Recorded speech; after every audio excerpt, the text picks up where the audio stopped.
जय हिंद दोस्तों। तो हमारा चैप्टर चल रहा था अम्ल, भस्म तथा लवण, जो कि केमिस्ट्री का दूसरा चैप्टर है। और उसमें पहला क्लास में देखे थे हम लोग कि अम्ल को केवल परिभाषित किए थे, अम्ल, भस्म तथा लवण को परिभाषित किए थे।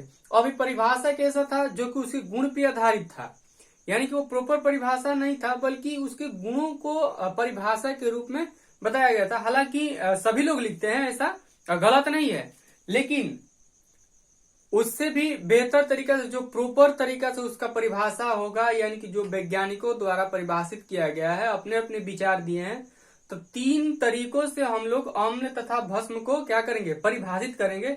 लेकिन उससे पहले एक चीज और जान ले, क्योंकि देख रहे थे कि गुण के आधार पे उसको हम लोग पहचान रहे थे कि अम्ल कौन है और भस्म कौन है। जैसे खट्टा है तो अम्ल है, कड़वा लग गया तो भस्म है।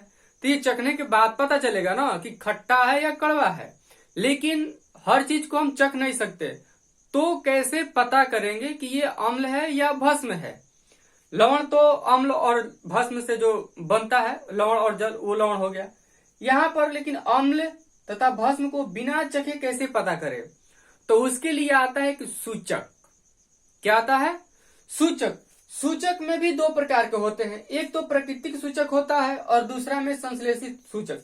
प्राकृतिक सूचक कहने का मतलब कि जो प्रकृति का देन है, इसे बनाया नहीं गया है, ये है, और उस पर हम लोग जांच करके पता कर सकते हैं कि ये क्या है, अम्ल है या भस्म है। संश्लेषित सूचक जो कि एक रसायन है, ये कोई प्रकृति से उपलब्ध नहीं है, इसको बनाया गया है, और इस पे भी जांच कर लिया जाता है कि ये अम्ल है या भस्म है। लेकिन इससे भी हमें कैसे पता चलेगा? मान लीजिए यहाँ पे प्राकृतिक सूचक कुछ उदाहरण लिखे हैं, जैसे कि हल्दी भी हमारा क्या प्राकृतिक सूचक, चुकंदर भी, लिटमस भी। लिटमस जो लीचेन पौधा से हमारा आता है, लीचेन पौधा नामक एक पौधा है, आपके बुक में भी दिया होगा, तो वहां से ये लिटमस को ले लिया जाता है। और लिटमस पत्र, हल्दी वगैरह, चुकंदर भी है, आप इस पे भी अपना जांच कर सकते हैं कि कौन अम्ल है कौन भस्म है। अगर लिटमस न मिले तो आप क्या कर सकते हैं कि अड़हुल का फूल, जो आसपास फुलवारी या बगान कहीं भी अगर जाइएगा तो मिल जाएगा, या आसपास कोई चीज बड़ा भवन वगैरह रहता है तो उसके आसपास भी ये फूल लगा रहता है, तो वहां से एक फूल तोड़ लीजिएगा और सादा पेज पे उसे पूरा घिस दीजिएगा। घिसने के बाद वो देखिएगा कि बैंगनी कलर का दिखेगा। और लिटमस पत्र जो होता है, वो अगर वो ना अम्लीय हो ना ही भास्मिक हो, यानी कि ना ही क्षारीय हो ना ही अम्लीय हो, तो उसका रंग भी क्या होता है, बैंगनी होता है। और उस पे कोई पदार्थ डालिएगा, अगर वो अम्ल होगा तो क्या कर देगा, लाल कर देगा, अगर क्षार होगा तो नीला हो जाएगा। तो वहां से भी आप अपना चेक कर सकते हैं। और ये रहा मेथिल ऑरेंज, जो कि संश्लेषित सूचक है, और फिनोल्फथेलिन। लेकिन अब जानेंगे कि इससे भी अगर हम अम्ल इस पे डालते हैं या क्षार डालते हैं तो क्या ऐसा परिवर्तन होगा कि हमें जानकारी हो जाएगा कि ये अम्ल है और ये भस्म है। तो यहाँ पे देखिए, अम्ल की पहचान करेंगे सबसे पहले। अगर हल्दी पे हम अम्ल डालते हैं, अम्ल नहीं अगर कोई पदार्थ डालते हैं, तो अगर वो हल्दी पीला दिखे तो हमें क्या समझना है कि वो अम्ल है। बस इतना जितना लिखवाए इतना अगर आप याद कर लेते हैं तो इतना काफी है। अगर चुकंदर है आपके पास, उस पे अगर अम्ल डालते हैं यानी कोई पदार्थ डालते हैं, अगर उसका रंग लाल या बैंगनी, लाल बैंगनी हो गया तो समझिए कि वो अम्ल है। लिटमस पे आप डालते हैं, तभी तुरंत बताएं कि लिटमस पत्र पे आप डालते हैं कोई पदार्थ को, अगर वो लाल हो गया तो समझ लीजिए कि वो क्या है, अम्ल है। मेथिल ऑरेंज पे डालते हैं तो वो भी लाल हो गया तो अम्ल है।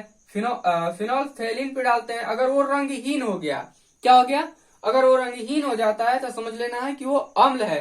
अगर यहाँ पे हल्दी अगर लाल भूरा दिखे तो समझना वो पदार्थ क्या है, क्षार है। क्षार, ऐसा अगर आपको नहीं समझ में आता है कि क्षार कहाँ से लाए, क्षार क्या है, ऐसा अम्ल, खट्टा तो सभी लोग जानते हैं, जैसे कि नींबू हो गया, कच्चा आम हो गया, ये सब खट्टे पदार्थ है, तो इससे तो पता चल रहा है कि वो अम्लीय है।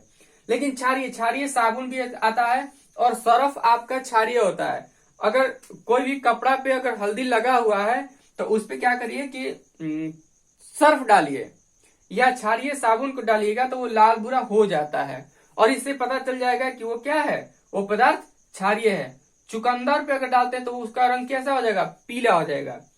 लिटमस पे डालते हैं तो नीला हो जाएगा।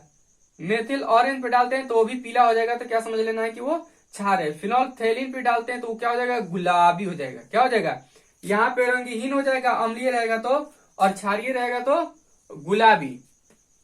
लेकिन एक बात और छूट रहा है, हम लोग सूचक देख लिए कि प्राकृतिक सूचक भी है, संश्लेषित सूचक भी है, और इन सूचकों से किस तरह से हम प्रयोग करेंगे तो हमारा अम्ल और भस्म का जानकारी होगा।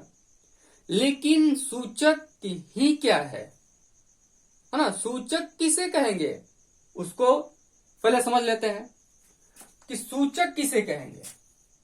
आप लोग इतना समझ गए, लेकिन सूचक के बारे में अभी तक कोई नहीं कमेंट किया कि सूचक क्या है, या कोई नहीं पकड़ा कि पहले सूचक को जानना चाहिए।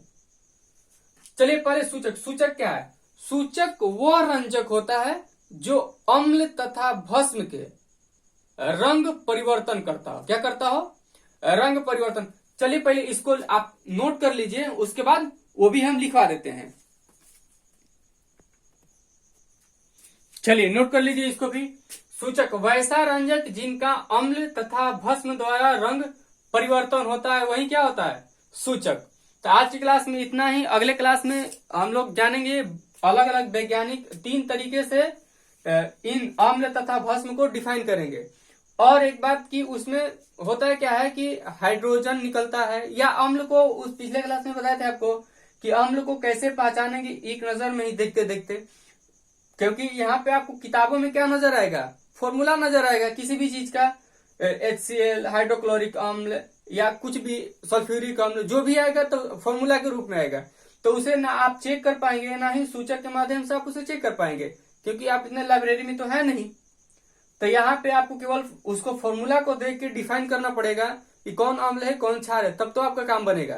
तो उसको भी हम लोग अगले क्लास में देखेंगे कि किस तरह से उसमें क्या ऐसा रहेगा कि हम उसको अम्ल कहेंगे और उसको क्षार कहेंगे। और वैज्ञानिकों द्वारा जो डिफाइन किए हैं इसको अम्ल तथा भस्म को, उसके बारे में भी जानेंगे। और कई सारे पीएच मान वगैरह भी होते हैं, कौन से पदार्थ में कौन सा अम्ल पाया जाता है, इसकी भी जानकारी लेंगे अगले क्लास में। तब तक के लिए जय हिंद।